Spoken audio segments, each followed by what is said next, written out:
Oke teman-teman, Assalamualaikum warahmatullahi wabarakatuh. Kenalin, nama aku Muhammad Zulfa Azman Srizain dengan NIM akhir 094, dan teman aku. Nama saya Rizky Nafta Barat dengan NIM akhir 022. Video ini dibuat untuk menyelesaikan salah satu tugas mata kuliah dari digital arsitektur, di mana kita itu akan menjelaskan beberapa tools yang ada di aplikasi Revit. Langsung aja ke videonya, let's go. I just had to let you know you're.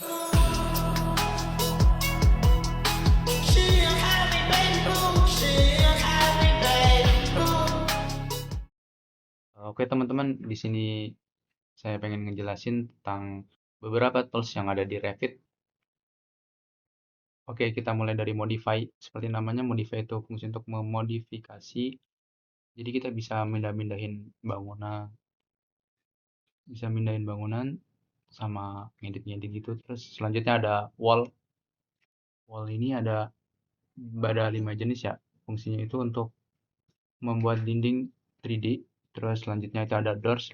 Door itu untuk membuat pintu. Terus lanjut ada window. Window untuk membuat jendela. Selanjutnya ada komponen. Komponen ini ada 2.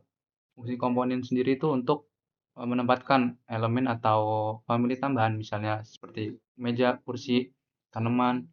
Terus sebelahnya komponen ini ada kolom. Kolom ini fungsinya untuk membuat kolom. Biasanya itu digunakan agar bentuk bangunan itu terlihat menarik untuk estetika. Selanjutnya ada roof, di mana roof sendiri itu artinya ialah atap. Seperti namanya, ya, fungsinya itu untuk membuat elemen atap, bisa entah atap itu datar, miring, atau bahkan kubah. Sini ada beberapa jenisnya. Terus lanjut, sini ada ceiling. Fungsi ceiling sendiri itu untuk membuat plafon atau langit-langit ruangan. Selanjutnya itu ada floor. Floor sendiri yaitu lantai. Sini ada 4 jenis, di mana fungsinya itu untuk membuat lantai, misalnya lantai keramik, kayu, atau lantai dasar. Oke, kita lanjut ke curtain system, di mana fungsi curtain system itu fungsinya itu untuk membuat dinding kaca mengikuti bentuk permukaan bangunannya. Selanjutnya ada curtain grid. Curtain grid itu menambahkan garis potong pada elemen dinding kaca yang tadi. Terus selanjutnya ada mullion. Mullion itu fungsinya untuk membuat rangka profil, misal di kusen logam atau aluminium pada garis curtain ini. Terus selanjutnya ada railing. Railing itu fungsinya untuk membuat pagar pembatas ya. Terus selanjutnya ada rem. Rem itu untuk membuat jalan landai, itu biasanya itu dipakai pada garasi. Terus lanjut, ini ada stairs. Stairs itu artinya tangga. Terus selanjutnya ada model teks. Model teks sendiri itu fungsinya untuk memberikan nama pada bangunan yang telah kita buat. Terus lanjut, ini ada model line. Model line sendiri itu fungsinya menggambar garis 3D, itu menggambar garis 3D sebagai garis pembantu lah. Terus lanjut, di sini ada model group, di mana model group sendiri itu fungsinya untuk mengelompokkan beberapa elemen tadi menjadi satu kesatuan, supaya supaya kita bisa mudah memindahkan. Terus di sebelah ini ada room. Si room sendiri itu untuk mendefinisikan suatu ruangan interior, misalnya menghitung luas dan keliling. Oke, lanjut, di sini ada room separator. Room separator sendiri itu fungsinya untuk membuat garis pembatas imajiner agar dapat memisahkan 2 ruangan atau room. Terus selanjutnya ada tag room. Tag room sendiri itu untuk memberikan label teks. Misalnya kita buat ruangan terus dikasih nama WC, terus ada kamar tidur, ruang kamar tidur kita kasih nama ruang kamar tidur, terus ruang tamu. Terus selanjutnya ini ada area. Area area sendiri itu untuk membuat skema luasan bangunan agar menganalisis luas kotornya. Terus selanjutnya ada area boundary. Ini nggak tahu kenapa ini nggak nyala. Terus ini ada area boundary itu untuk menggambar garis batas area. Terus lanjut, sini ada tag area. Tag area itu fungsinya untuk memberikan label teks luasan pada elemen area tadi udah sini. Terus lanjut di sini tuh ada namanya bypass. Bypass itu fungsinya untuk memotong lubang tegak lurus pada bidang permukaan, misalnya di atap, dinding, atau di lantai. Terus lanjutnya ada shaft. Shaft itu untuk membuat bukaan vertikal nih, di gambar ini kan, ada gambarnya nih. Terus lanjutnya ada wall. Wall itu untuk membuat potongan pada dinding ya, biar bisa dipisah. Terus lanjutnya ada vertikal. Vertikal sendiri itu sama untuk memotong juga, cuma dia lebih ke vertikal murni atau benar-benar lurus. Terus lanjutnya ada doormat, itu untuk membuat bukaan khusus untuk jendela atap. Biasanya di jendela di atap itu biasanya banyak dipakai di luar negeri. Terus lanjut di sini ada namanya level. Fungsi level sendiri itu untuk ini apa, supaya kita bisa bedain mana level 0, level 1, level 2. Biasanya level 0 itu kan ini ya apa, tanah. Level 1 tuh lantai 1. Terus level 2-nya atap. Terus nih lanjut nih grid. Fungsi grid itu untuk membuat garis ya, atau kolom di bangunan tuh fungsinya ya agar lurus sama sejajar, nggak miring dia. Oke, lanjut di sini itu ada set. Set itu untuk menentukan bidang datar aktif mana yang pengen kita gambar. Terus lanjut di sebelahnya ada show. Show itu menampilkan bidang kerja yang telah kita buat. Terus lanjutnya ada ref plan. Ref plan itu referensi plan, membuat garis bidang referensi tambahan. Terus lanjut terakhir di sini ada viewer, yaitu untuk membuka jendela dialog baru. Fungsinya tuh untuk melihat model secara ortogonal atau tegak lurus. Oke, selanjutnya akan dilanjutkan oleh teman saya di bagian struktur ini.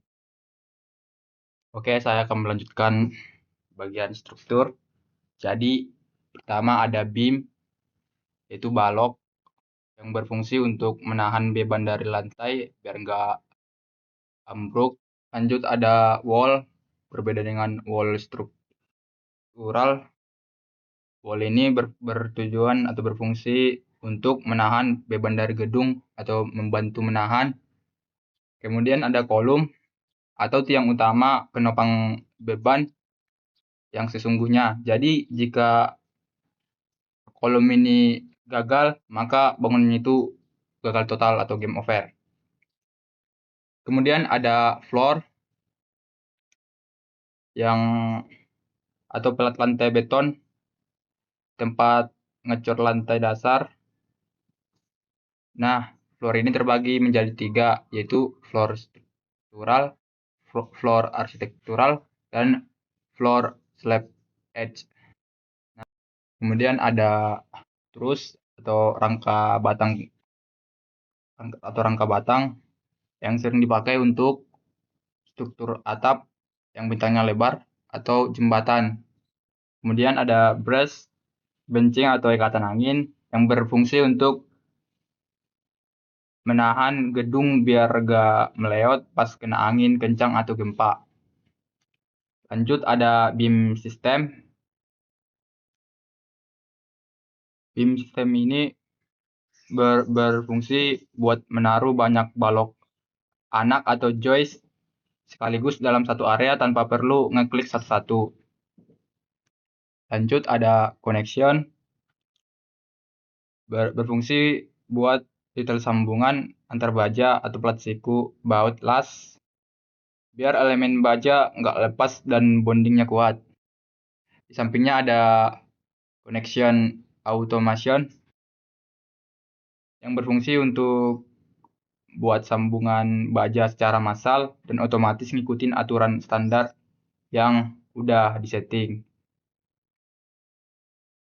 Di sampingnya ada isolated yang berfungsi untuk menjadi fondasi tapak atau footing, tipe fondasi penyendiri yang ditaruh pas di bawah satu kolom. Kemudian ada wall, fondasi menerus yang spesifik ngikutin jalur dinding struktural di atasnya.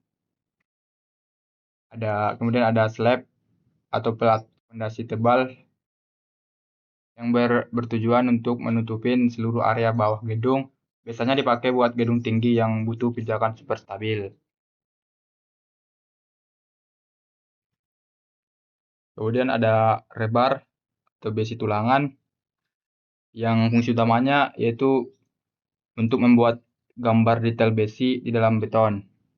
Kemudian ada area dan path yang berfungsi untuk memasang tulangan massal di luas balat lantai atau dinding atau mengikuti jalur tertentu.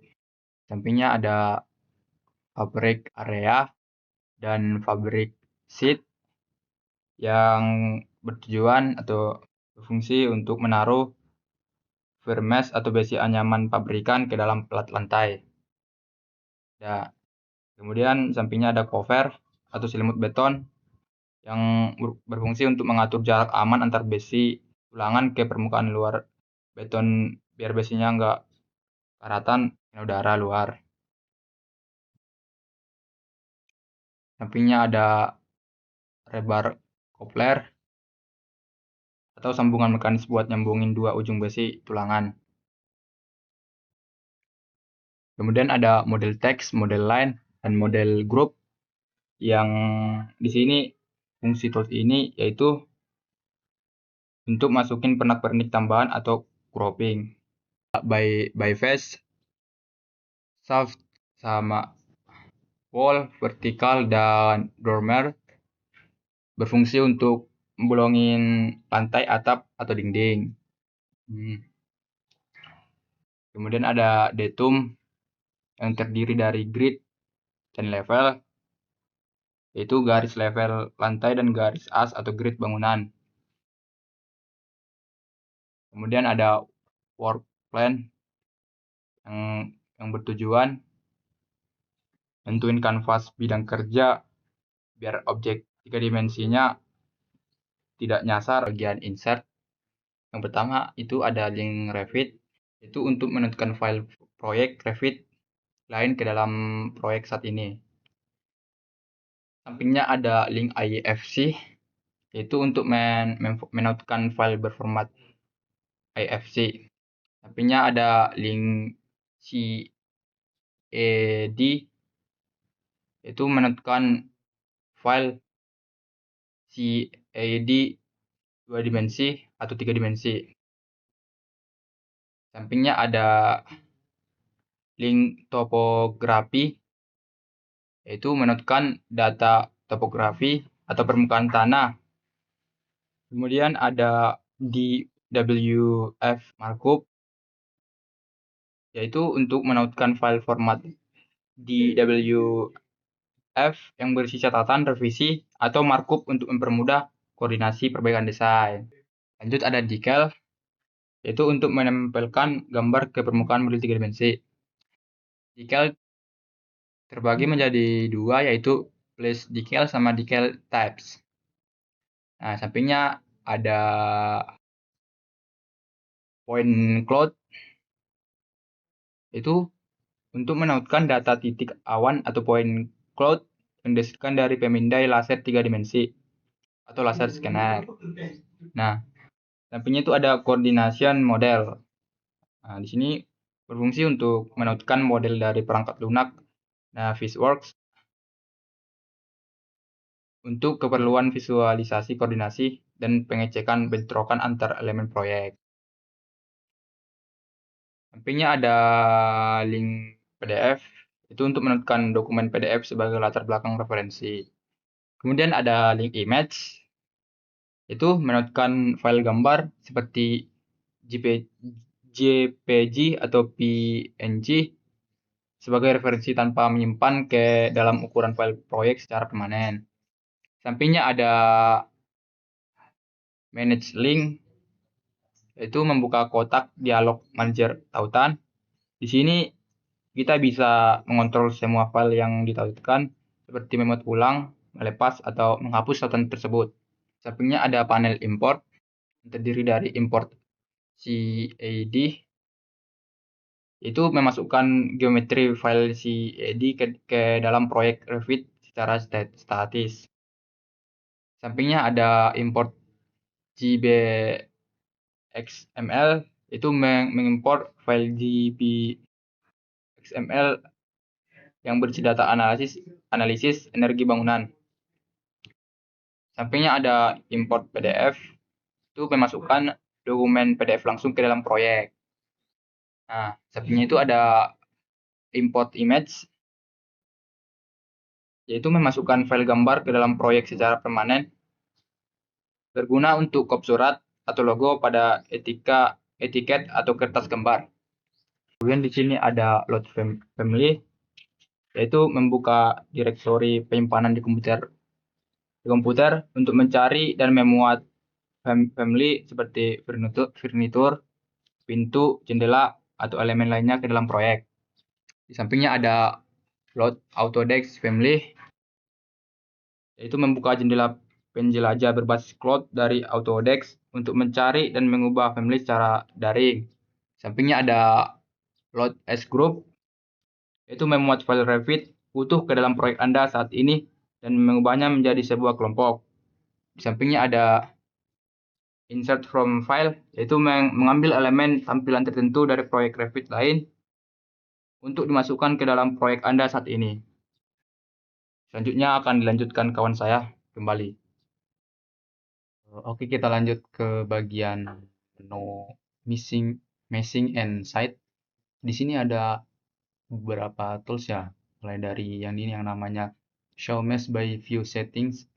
Itu fungsinya untuk mengatur visibilitas agar menampilkan atau menyembunyikan elemen massa di tampilan. Terus selanjutnya ada in place mesh, fungsinya untuk membuat massa geometri bentuk-bentuk dasar. Oke, selanjutnya di sini ada place mesh, fungsinya itu untuk memasukkan komponen family ke dalam proyek kita. Jadi dia misah gitu sama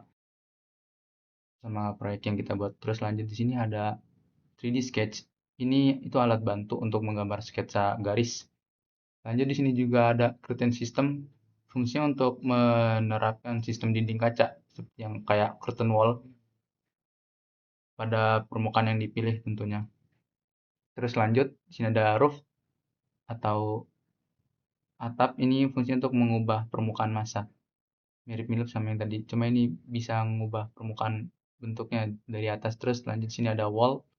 Wall itu dinding, mengubah permukaan vertikal bentuk massanya. Terus lanjutnya ada floor. Floor itu untuk mengubah luasan potongan massa pada setiap level ketinggian. Terus lanjut ini ada topo solid, dimana fungsi topo solid sendiri itu untuk membuat elemen topografi atau kontur tanah. Kalau Revit terbaru itu dia bisa mempresentasikan bentuk geometri solidnya, bentuk geometri 3D padatnya. Terus lanjut di sini ada side component. Di sini ada side component. Itu untuk menempatkan elemen pelengkap, misalnya kayak pohon, tanaman, vegetasi lainnya. Terus ini ada parking component. Itu fungsinya untuk elemen fasilitas area parkir lah, kayak misal garis slot parkir kendaraan. Terus lanjut di sini ada property line. Property line itu fungsinya untuk menggambar garis batas lahan atau batas proyeksi tapak. Selanjutnya sini ada level contour. Level contour ini untuk menambahkan teks label yang menunjukin angka elevasi atau ketinggiannya. Oke, yang terakhir ini ada grade region. Simpelnya ini tuh untuk menduplikasi topografi yang udah ada. Jadi Revit itu akan ngebandingin topografi lama sama baru untuk menghitung perkiraan volumenya antara galian dan timbunan tanah atau cut and fill. Selanjutnya akan dilanjutkan oleh teman saya kembali.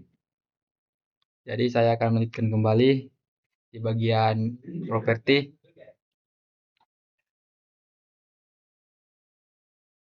Di bagian properti terdapat floor plan, yaitu menunjukkan jenis family sistem yang sedang aktif, dan kita juga dapat mengganti tipe denah lantai jika ada tipe lain yang sudah dibuat.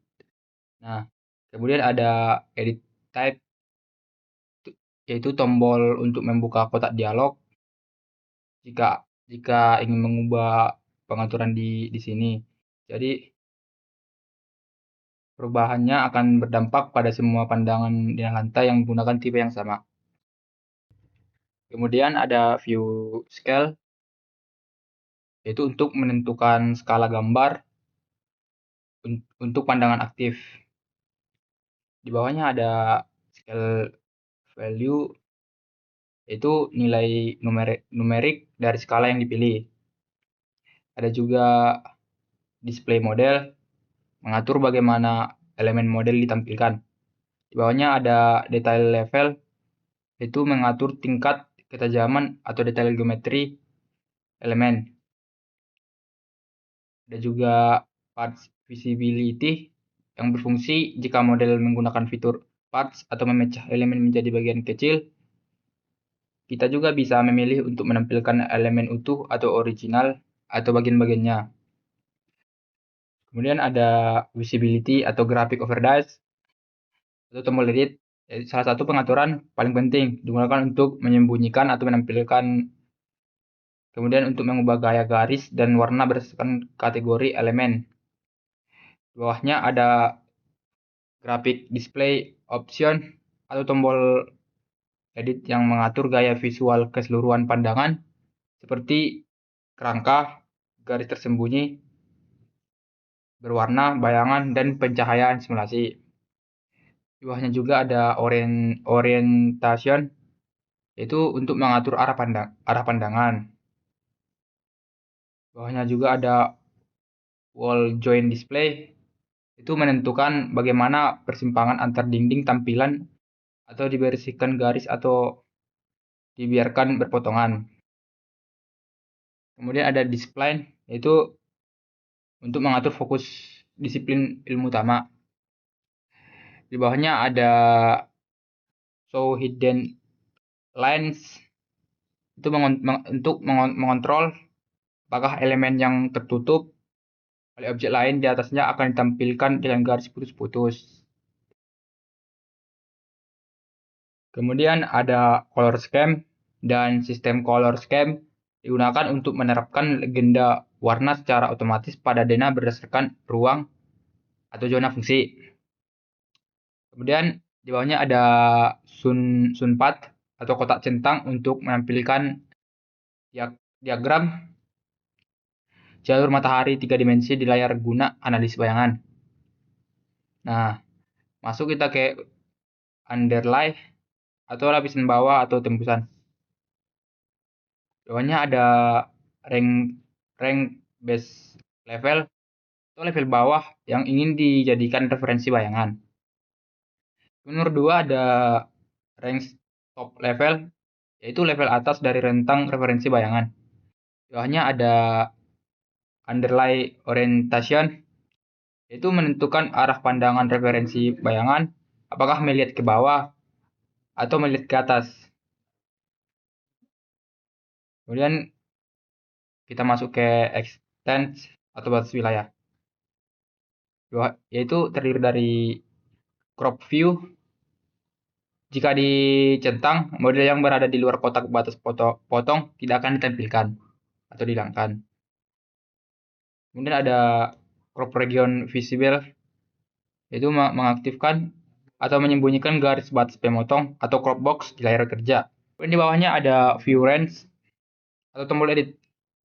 Parameter krusial untuk denah lantai, mengatur ketinggian bidang potong imajiner horizontal biasanya 120 cm dari lantai, serta batas jangkauan penglihatan ke atas dan ke bawah.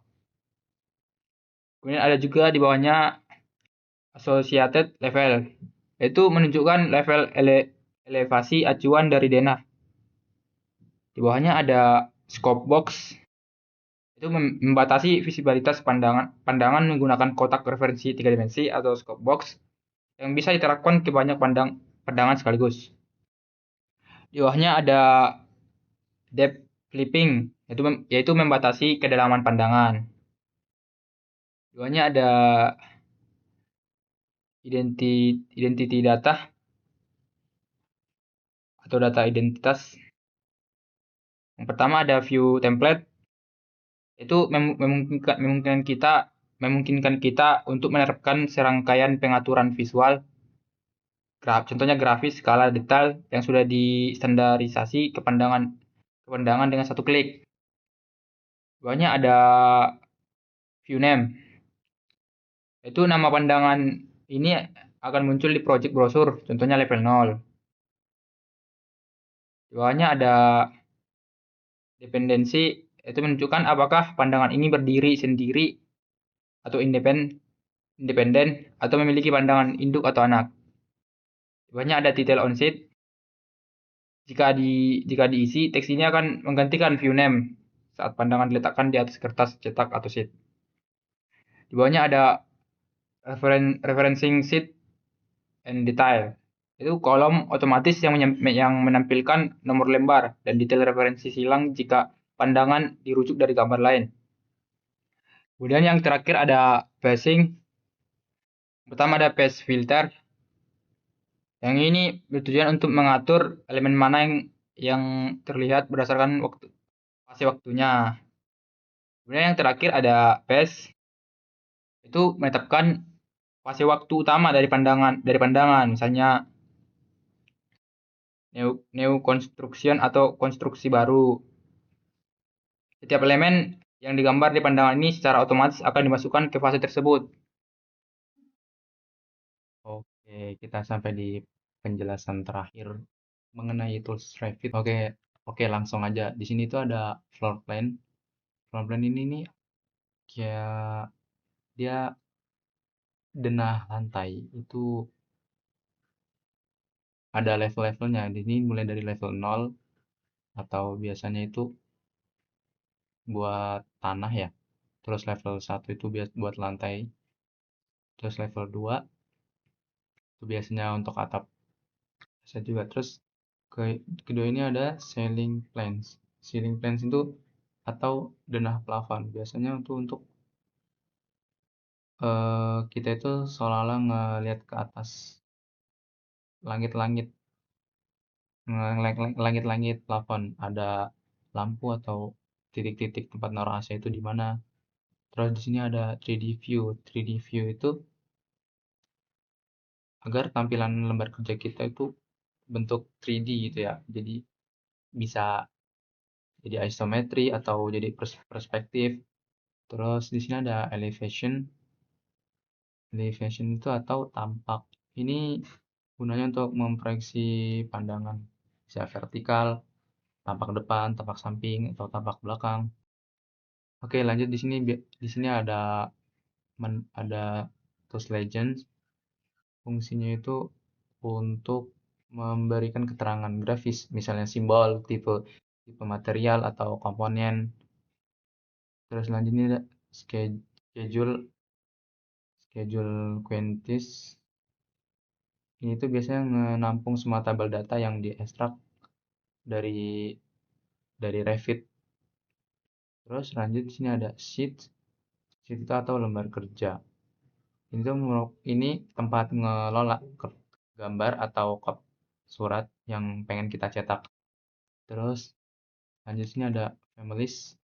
Families sendiri itu ada daftar kayak hierarki gitu. Seluruh kategori elemen yang kita simpan, misal dari dinding, pintu, furniture, atau simbol anotasi. Terus ini ada grup. Grup itu daftar kumpulan elemen yang udah kita kelompokin gitu bareng-bareng.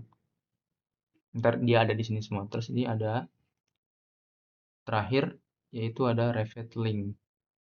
Fungsinya Revit link itu untuk nampilin daftar file Revit eksternal lain yang pengen kita tautin.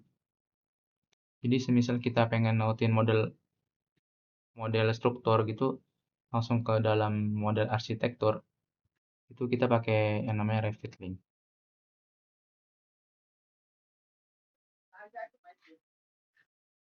Oke teman-teman, mungkin ini aja dari video kami. Kurang lebihnya mohon maaf. Dan sekian, terima kasih. Wassalamualaikum warahmatullahi wabarakatuh.